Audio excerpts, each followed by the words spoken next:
परभनी में जो हुआ है, एक तो वो जो दिख रहा है और एक जिसको छिपाया जा रहा है वो बहुत खतरनाक है। पहली बात, डॉक्टर बाबा साहब अम्बेडकर, अभी आपने हाउस में भी देखा, कोई ऐसी पार्टी नहीं जो ये नहीं कहती कि हम डॉक्टर बाबा साहब अम्बेडकर के अनुयायी नहीं।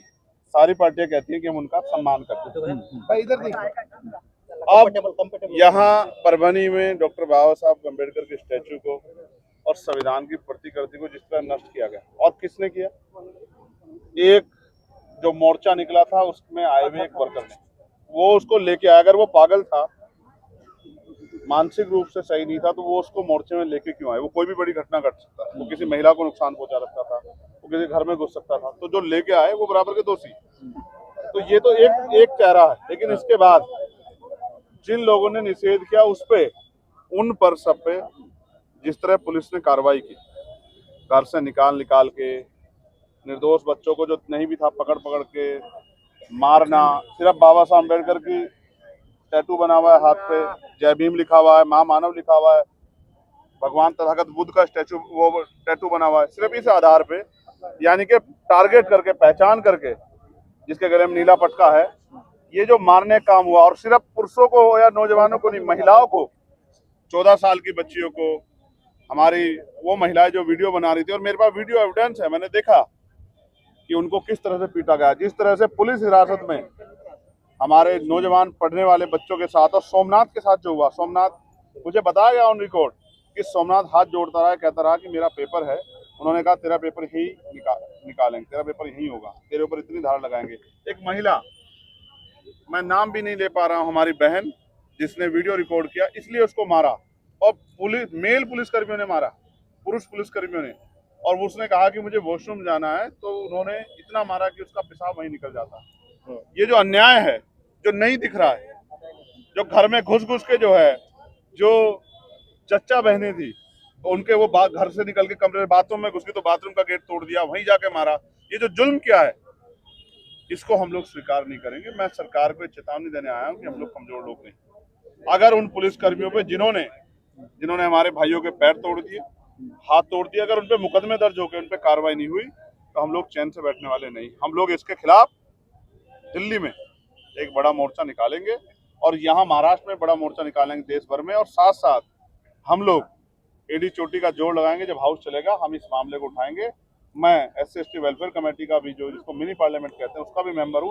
उसमें भी कमेटी में इस विषय को प्रमुखता से उठा के इन पुलिस की वर्दी में घूम रहे अपराधियों का, मैं सब पुलिस वालों को बुरा नहीं कहता, लेकिन जिन्होंने किया है उन सबको सजा दिलाने का काम हम लोग करेंगे, और अपने परिवारों के सरकार की भूमिका के बारे में क्या लगता है आपको इस सब पूरे प्रकरण में? और सरकार ने भूमिका कौन सी अदा की? ये तो जिलाधिकारी कार्यालय के सामने बाबा साहब की स्टैचू है, और यही संविधान की प्रतिकृति। अगर वो इसकी रक्षा नहीं कर सकते हैं, तो फिर क्यों ना पूछा जाए उनसे सवाल।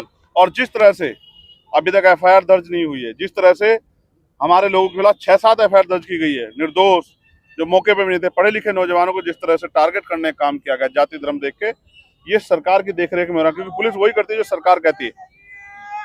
बीड़ में भी ऐसा ही एक प्रकरण हुआ है, बीड़ का भी प्रकरण बहुत। मैं चिंता में हूं कि जहां से डॉक्टर बाबा साहब अम्बेडकर का आंदोलन इतना मजबूत हुआ, उस महाराष्ट्र में जिस तरह की हिंसा शेड्यूल कास्ट, शेड्यूल ट्राइब, मुस्लिम, माइनॉरिटी, OBC पे हो रही है, उनके अधिकारों में जिस तरह के हमले हो रहे हैं इस सरकार के बनने के बाद, ये बड़ा चिंता का सबब है। और हम लोगों को इस पर चिंतन की जरूरत है कि आखिर ऐसा क्या हुआ कि जहां से पूरा देश सीख लेता था, जहां एक एक आयोजन पे, चाहे वो नागपुर में हो, चाहे वो चित्ते भूमि पे हो, चाहे वो भीमा कोरेगांव का हो, या 14 अप्रैल का 20-20 लाख लोग इकट्ठा होते हैं, आज हमारी वहाँ खून से होली खेली जा रही है, हमें मारा जा रहा है, पुलिस कस्टडी में मारा जा रहा है, हमारी बहनों को पीटा जा रहा है। ये इसका जवाब सरकार को देना है। मैं पूछना चाहता हूँ मुख्यमंत्री को कि मुख्यमंत्री जी ने इस घटना का संज्ञान कितनी बार लिया, और उन्होंने क्या किया? सिर्फ ये कह के पुलिस के अनुसार, वो पुलिस अनुसार जो जाति के आधार पर काम कर रही है कि भाई सोमनाथ को दमे की बीमारी थी, क्या उन्होंने कोई रिपोर्ट पढ़ी है?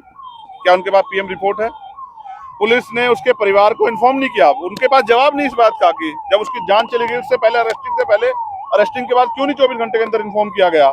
महिलाओं को पुलिसकर्मियों द्वारा पीटा गया, ये कौन सा लॉ है? यहाँ पुलिस ने क्राइम किया है, और सरकार की देखरेख में क्या ऐसे अधिकारियों पर कार्रवाई होनी चाहिए। मैं मुख्यमंत्री से मांग करता हूँ कि वो करें। नहीं वो करेंगे तो हम अपनी तरीके से इस लड़ाई को लड़ेंगे। भाई सोमनाथ सूर्यवंशी के परिजनों से मिले आप, क्या उन्होंने आपके सामने भावना? कुछ नहीं, उन्होंने सिर्फ मुझसे कहा कि उनको न्याय चाहिए, और मैं ऐसे 20 भाइयों से मिला जिनके हाथ पैर तोड़ दिए गए हैं, और सब ये चाहते हैं, डर में थे, धीरे धीरे डर निकल रहा है। आज 20 लोग निकल के आए हैं कि आप आगे, हमारी हिम्मत बढ़ गई, अब हम लोग लड़ेंगे, हम एफआईआर कराना चाहते हैं। मैंने एसपी से बात की कि इनकी एफआईआर दर्ज करो, उन्होंने कहा कि न्यायिक जांच। मैंने कहा जांच कर लो, अगर पुलिस एफआईआर दर्ज नहीं करेगी तो हम कोर्ट जाएंगे, और कोर्ट से भी अगर हमें सुनवाई नहीं तो हम सड़कों पर उतरेंगे, लेकिन हम इस अन्याय को यहीं खत्म करेंगे। आज के बाद महाराष्ट्र में हमारे लोगों पे कोई इस तरह से लाठी बजाने का काम ना करे, इस बात को ध्यान में रखते हुए हम इसको आखिरी लड़ाई के तौर पर लड़ने का काम करें। ये संविधान और बाबा साहेब के प्रति केंद्र सरकार भी जो है, आप देखा है जो अमित शाह थे, उन्होंने वैसा जो बात कही, तो उसके बारे में आपको क्या लगता है? आप खुद देखिए ना, जिनके सरकार में संविधान की प्रतिकृति को, और संविधान की प्रतिकृति नहीं, आप समझिए, डॉक्टर बाबा साहब अम्बेडकर ने कहा था मुझे मेरे जाने के बाद मरा हुआ मत समझना, जब तक संविधान जिंदा मैं जिंदा हूं। संविधान हमारे लिए बाबा साहब का रूप है, संविधान ने हमें अधिकार दिया। आज मैं मेंबर ऑफ पार्लियामेंट हूँ, संविधान की वजह से हूँ। आज मैं अपनी बात को बोल रहा हूँ, संविधान की वजह से बोल रहा हूँ। अगर संविधान पे हमला होगा, और जिस तरह से निजीकरण किया जा रहा है, जिस तरह से वन नेशन वन इलेक्शन जो है कॉन्स्टिट्यूशन के खिलाफ लाया गया, जिस तरह से जो है सरकार संपत्ति को बेचा जा रहा है, आरक्षण खत्म किया जा रहा है, ये भी तो संविधान का अपमान ही है। तो इसमें तो भाजपा सबसे आगे। उनका चाल और चरित्र आप लोग जानते हैं। मैं तो सीधा कहना चाहता हूँ, हम ये लड़ाई लड़ेंगे, हर पटल पे लड़ेंगे, लेकिन अपने लोगों पे हिंसा नहीं होने देंगे, और ये जो आंसू हमारे पे आएंगे इसका सूद समेत हिसाब हम लोग लेंगे।